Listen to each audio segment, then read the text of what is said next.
a palavra de Deus, que continua a nos falar. Temos ouvido essa palavra cantada, cantamos uma parte deste hino, e nós queremos ler agora todo o texto do capítulo, e diz assim: ainda que eu fale as línguas dos homens e dos anjos, se não tiver amor, serei como o bronze que soa, ou como o símbolo que retine. Ainda que eu tenha o dom de profetizar e conheça todos os mistérios e toda a ciência, ainda que eu tenha tamanha fé a ponto de transportar montes, se não tiver amor, nada serei. E ainda que eu distribua todos os meus bens entre os pobres, e ainda que entregue o meu próprio corpo para ser queimado, se não tiver amor, isso de nada me adiantará. O amor é paciente e bondoso. O amor não arde em ciúme, não se envaidece, não é orgulhoso. Não se conduz de forma inconvenientemente, não busca os seus interesses, não se irrita, não se ressente do mal. O amor não se alegra com a injustiça, mas se alegra com a verdade. O amor tudo sofre, tudo crê, tudo espera, tudo suporta. O amor jamais acaba, havendo profecias desaparecerão, havendo línguas cessarão, havendo ciência passará. Pois o nosso conhecimento é incompleto e a nossa profecia é incompleta.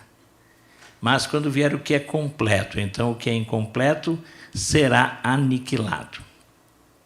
Quando eu era menino, falava como menino, sentia como menino, pensava como menino. Quando cheguei a ser homem, desisti das coisas próprias de menino. Porque agora vemos como num espelho de forma obscura, depois veremos face a face. Agora meu conhecimento é incompleto, depois conhecerei como também sou conhecido. Agora, pois, permanecem a fé, a esperança e o amor, estes três, porém o maior deles é o amor. Continuamos a falar sobre família edificada sobre a rocha, e hoje vamos pensar família edificada sobre a rocha em amor. Obrigado, Pai, por Tua palavra viva e eficaz. Obrigado porque hoje celebramos a família de uma maneira especial, celebramos o Dia das Mães. Muito obrigado, Senhor Deus, porque entendemos que através do amor das mães compreendemos um pouco mais o Teu amor. Ajude-nos agora na reflexão, que o Teu Espírito continue a nos falar, como tem falado até aqui, pelas canções, pelos textos que já foram lidos. Continua a falar pela exposição da palavra, o que te pedimos em nome de Jesus. Amém.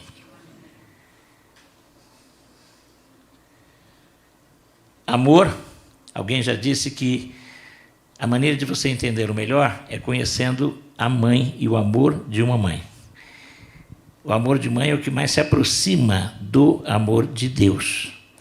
Há vários textos escritos sobre o assunto, é bem interessante. Há 2 textos na Bíblia, em Isaías, que comparam o amor de Deus com o amor de mãe. Isaías 66, 13 diz: como alguém a quem sua mãe consola, eu vos consolarei. Consolo de mãe é pleno. E Deus diz que vai consolar como a mãe consola. Esse texto ainda continua, Isaías ainda diz que assim como a mãe amamenta, ele também amamenta, cuida. E Isaías 49:15 fala assim: acaso pode uma mulher esquecer-se do filho que ainda mama, de sorte que não se compadeça do filho do seu ventre?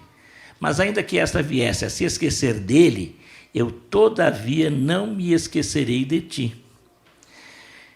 Esses 2 versículos, no primeiro, Deus se comparou a uma mãe. No segundo, querendo mostrar o tamanho do seu amor e cuidado pela nossa vida, ele usou uma mãe que gerou e amamenta como exemplo máximo de amor, para nos dizer, em outras palavras, eu amo vocês ainda mais. Mais do que uma mãe, eu amo vocês. E nesse sentido, nós podemos entender, quando pensamos em mães, pensamos em amor, porque é um amor que renuncia, é um amor sacrificial, é um amor que chega até abrir mão de direitos. Uma das passagens mais famosas da Bíblia que mostra o exemplo, é um exemplo da sabedoria de Salomão, quando, no início do seu reinado, ele, como rei, era também juiz, ele era a Suprema Corte, o reino ainda era pequeno, e um caso lá de duas prostitutas que dormiam na mesma casa, talvez até o quarto devia ser mínimo, dormissem na mesma esteira, porque não havia cama direito, devia ser uma esteira, e ambas tinham tido filhos. E ao dormir, uma delas parece que se vira e sufoca, e o filho dela morre.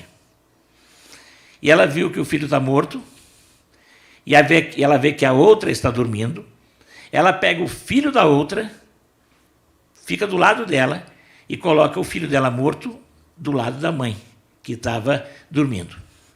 No outro dia, quando acorda, a mãe fica desesperada, quando tenta acordar o bebê e ele não acorda, mas ela olha, ela reconhece que não é o filho dela e começa a dizer, não, mas esse é o meu filho, e começa uma briga, alguém pega e leva as duas ao rei, a uma audiência especial. E aí começa a discussão na frente do rei.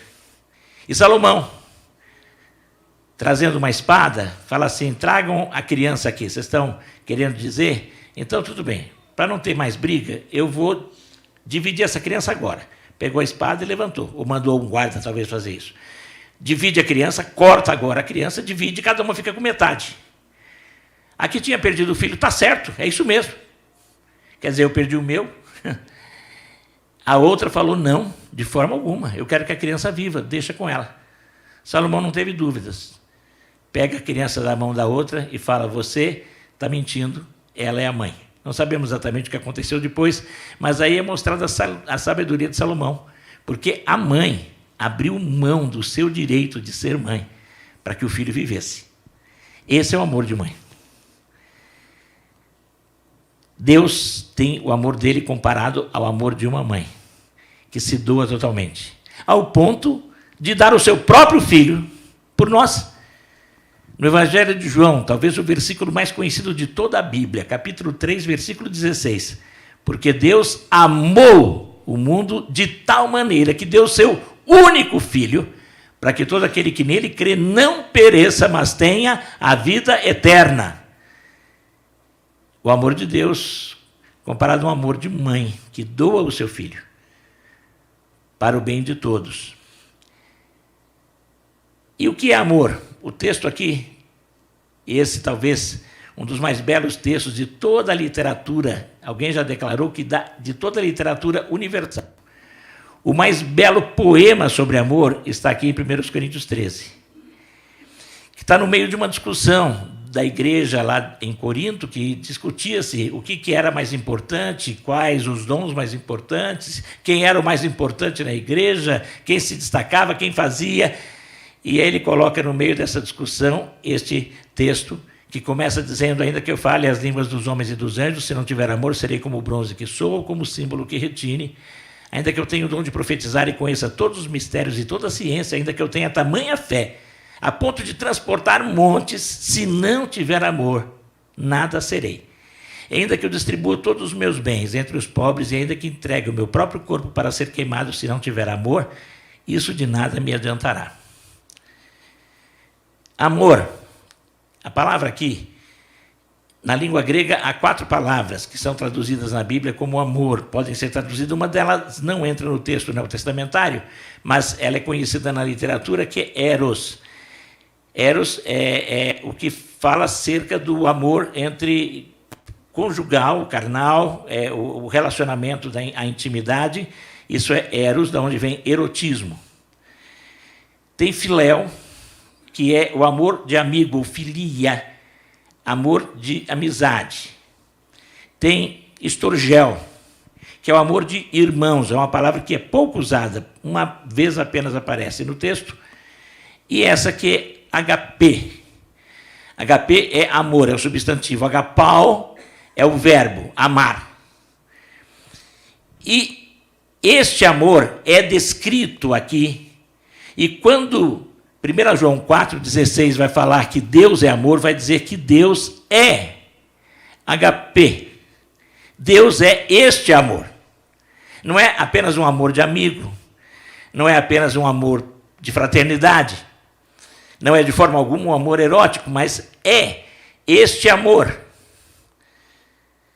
E esse amor tem que estar presente em todas as relações, em especial na família.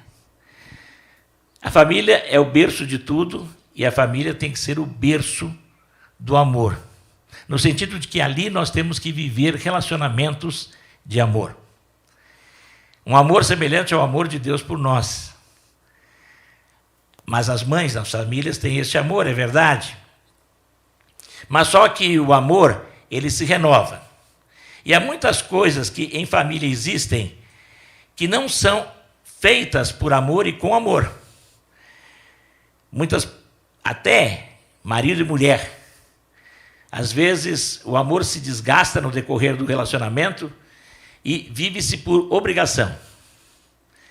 Sei de casais que viveram até que os filhos fossem criados, viveram juntos até que os filhos fossem criados.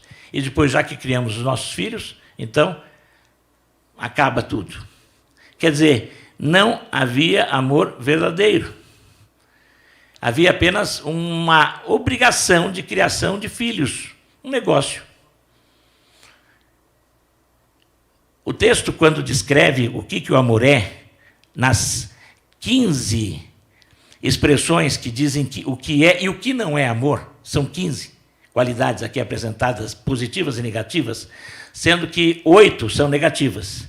8 coisas aqui apresentadas que não são amor, e 7 o que o amor é.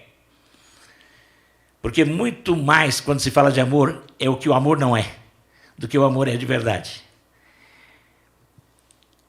E esse amor que deve existir entre o homem e a mulher, o amor que deve existir no casal, na verdade, ele é soma de ações e atitudes muito mais do que sentimento. Mas é claro que o sentimento deve estar presente e ele vai ser alimentado à medida que você faz as coisas corretamente. E principalmente quando a gente, reconhecendo que Deus é amor, buscamos no amor de Deus a fonte para o nosso amor. Por isso que o amor na família só pode ser alimentado pelo amor de Deus, e Deus tem que ser a fonte do amor da família. E a família tem que estar buscando amor.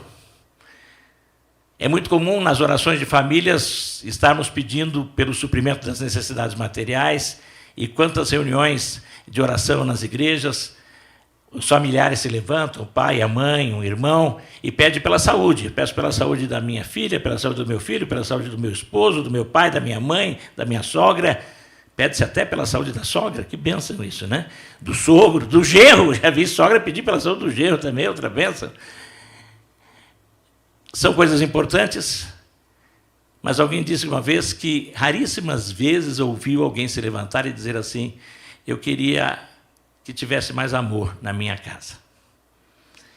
E essa deveria ser a primeira oração em toda a família. O marido pedindo mais amor pela esposa, a esposa pedindo mais amor pelo marido, o pai e a mãe pedindo mais amor pelos filhos, amor verdadeiro, não apenas amor de obrigação, e os filhos pedindo mais amor pelos pais. Da mesma forma, o irmão pedindo amor pela irmã, a irmã pedindo amor pela outra irmã, e o irmão pedindo amor pelo irmão. Conheci uma família em que o relacionamento era tão quebrado que um dia o rapaz chegou com o braço quebrado. Porque numa briga em casa com seu irmão, ele lhe quebrou o braço. Ele falou: mas eu não fiz nada, eu não fui na polícia, não. Que bom. Mas não deveria nem ter começado a briga. E nunca chegar àquele ponto.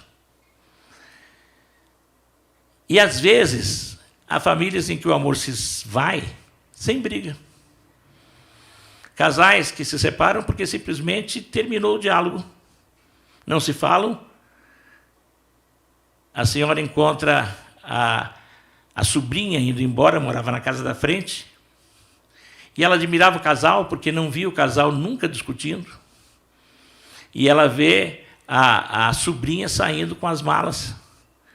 E ela fala: você vai viajar? Ela fala: estou indo embora para a casa da minha mãe. Mas por quê? Nós estamos separando.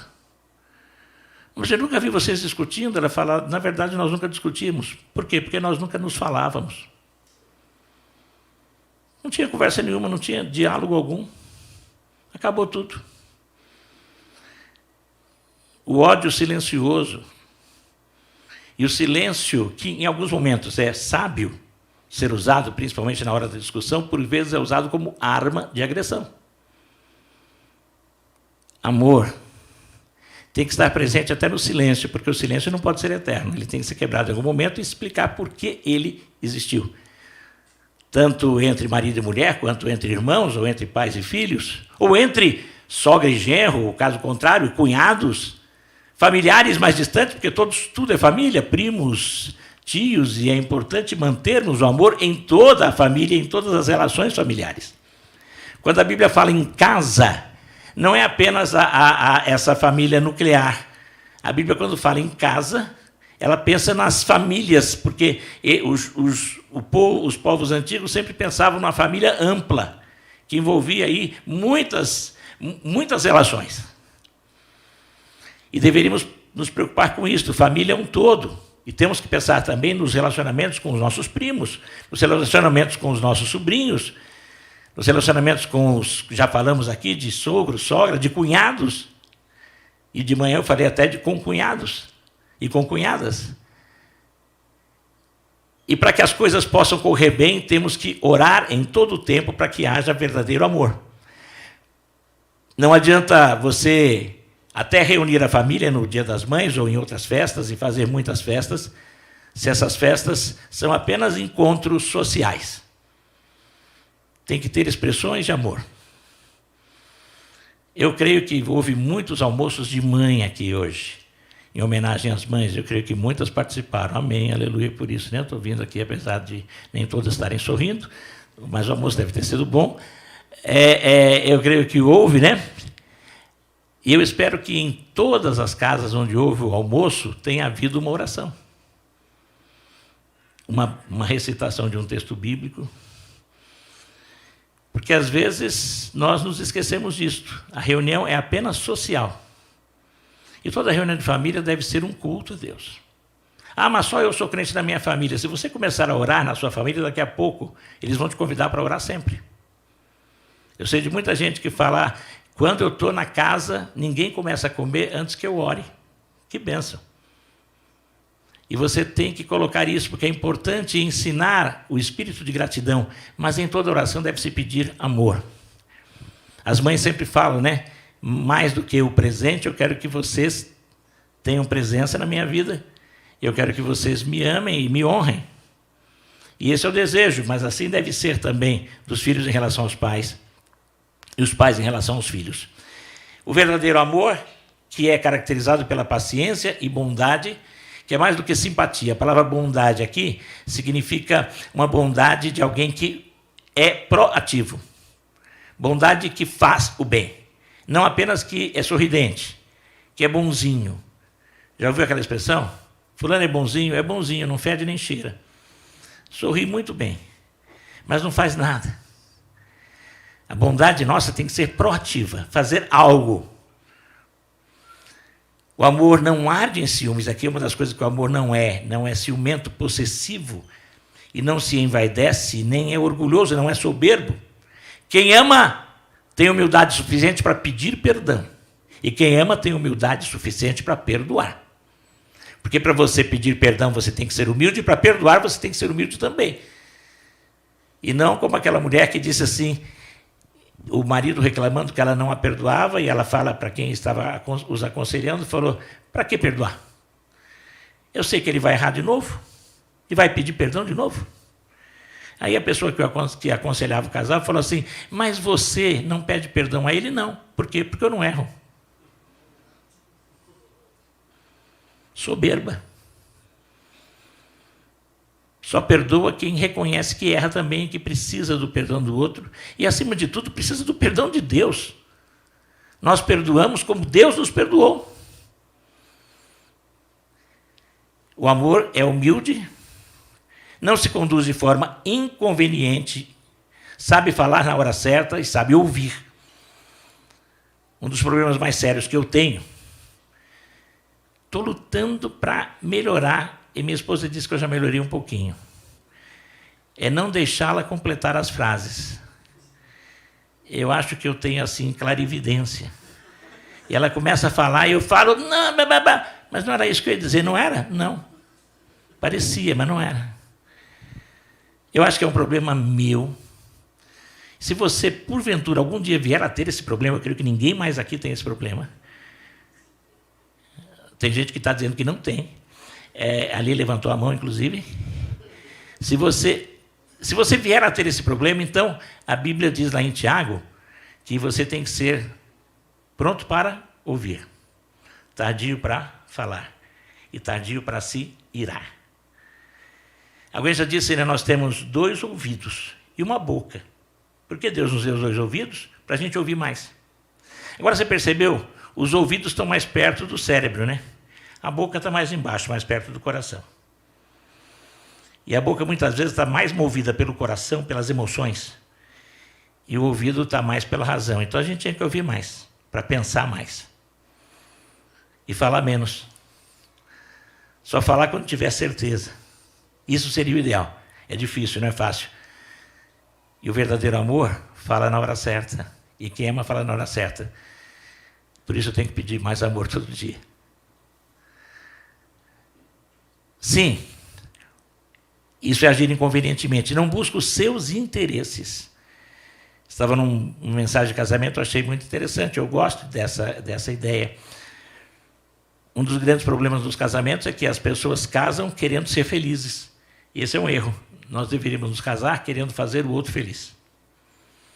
E se o outro se casar querendo fazer você feliz, aí as felicidades encontram-se no meio do caminho. E aí a celebração. E aí dá para viver 30 anos, né, irmã Fátima, irmão Elcio?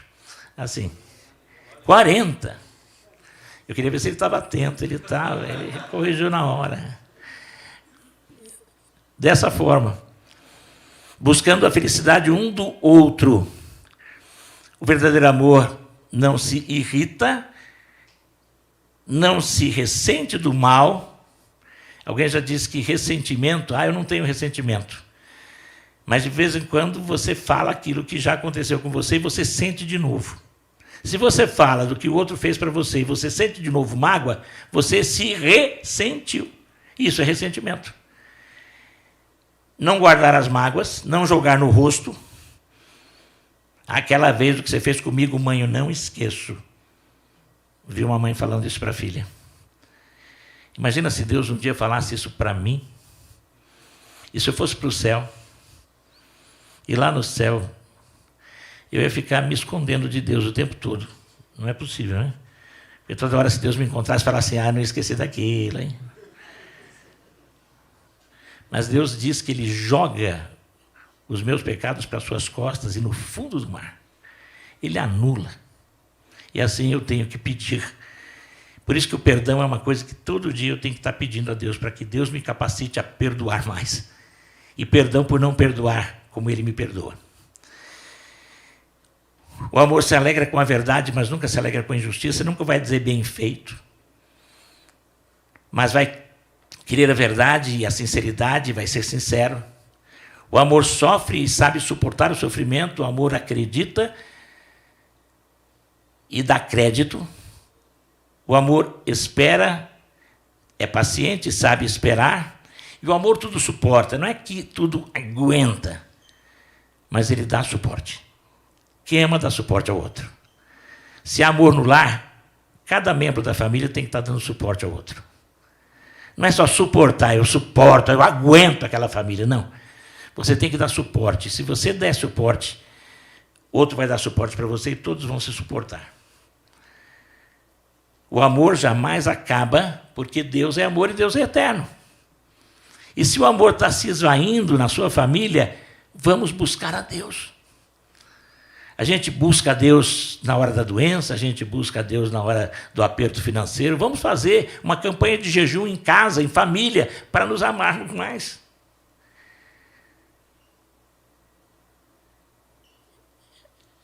Soube de uma coisa interessante, quando um líder religioso propôs um jejum para o seu grupo, e E ele falou, mas o jejum que eu quero neste mês vai ser um jejum de língua.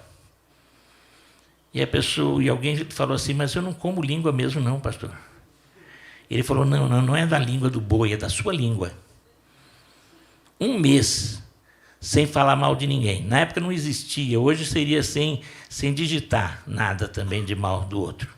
Sem ir para as redes sociais. Eu não falei, mas digitei. Na verdade, o amor tem que ser renovado no Deus que é amor, amor infinito e eterno. Um dia, todas as coisas religiosas, as profecias, os dons espirituais vão desaparecer, mas o amor permanecerá. O conhecimento que temos é incompleto, mesmo o conhecimento bíblico e até as coisas que estão reveladas, porque a Bíblia diz que há coisas ocultas, mas um dia tudo será revelado. Quando eu era menino, falava como menino, sentia como menino, as características da criança, e uma das palavras mais comuns para as crianças é o pronome possessivo meu. Quando a criança passa a falar menos meu, ela está amadurecendo, ela está enxergando o outro.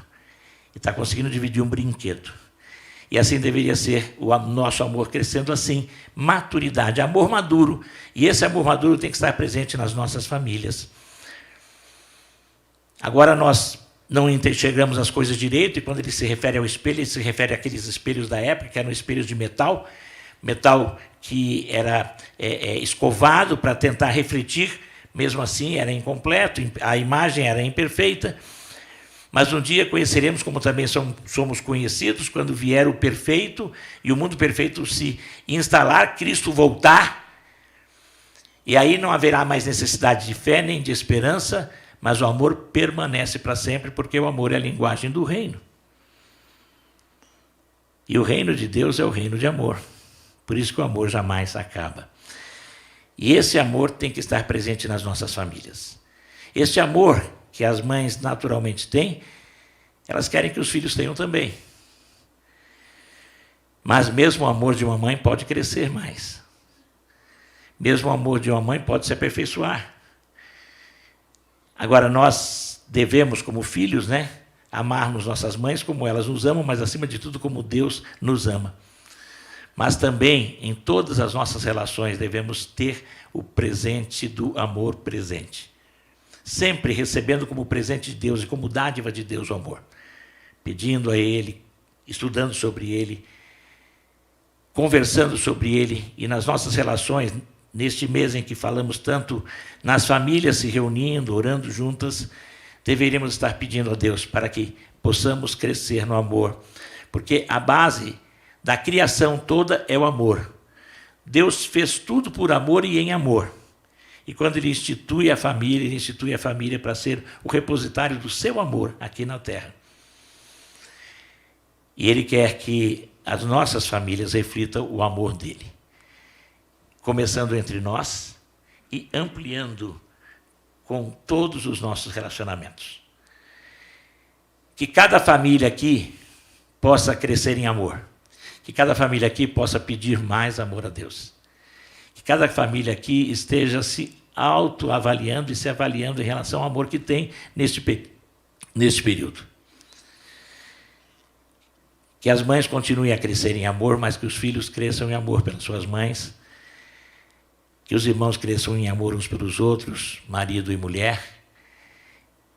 E para isto vamos crescer no amor eterno, do Deus que nos ama eternamente, incondicionalmente. Que esse seja o amor que esteja no coração de cada um de nós, hoje e sempre. Amém? Feche os seus olhos. Pense em alguém da sua família, talvez não seja dessa família nuclear, enquanto o grupo de cânticos vem à frente. Pense em alguém, talvez dos seus parentes, com quem você não tem conversado tanto, a quem você tem evitado. Você talvez não tenha coragem de dizer, porque o crente não gosta de falar que tem inimizade, mas na prática você não está sendo amigo. Peça que o Espírito de Deus mostre alguém por quem você tem que pedir a Deus amor. alguém da sua família, alguém dos seus parentes que você sente que precisa amar mais e melhor. Alguém que você tem que perdoar. Pensa isso. E o perdão com que Deus nos perdoa, o perdão que Jesus ofereceu a todos foi um perdão em que ele não esperou que ninguém lhe pedisse perdão. Na cruz, ele pede que o Pai perdoe a todos, mesmo sem ninguém pedir perdão a ele. Então, peça a Deus que lhe dê. Se você tem alguém na sua família, nos seus parentes, de quem você tem alguma mágoa, peça que Deus lhe dê amor para você perdoar essa pessoa. E uma coisa mais, peça que Deus proporcione a você a oportunidade de conversar, de dialogar, de voltar a se relacionar.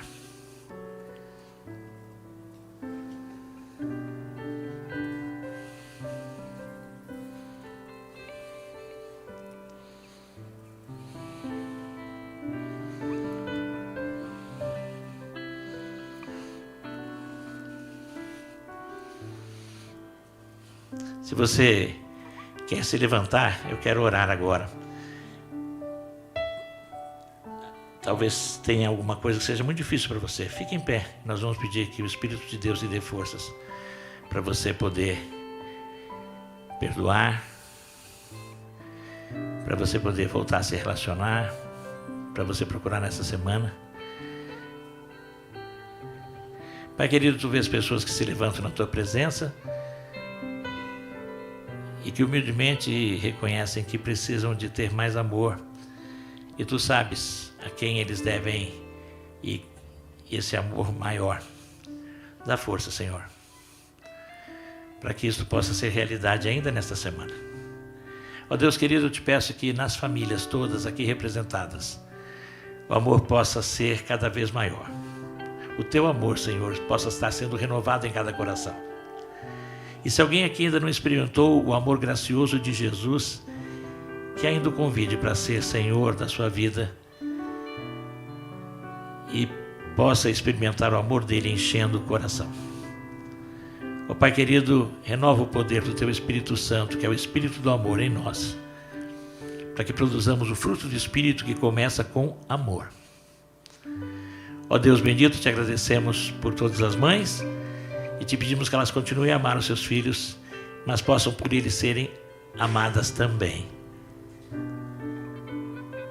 Que este amor crescente possa ser percebido e refletido em cada família. Em nome de Jesus oramos. Amém.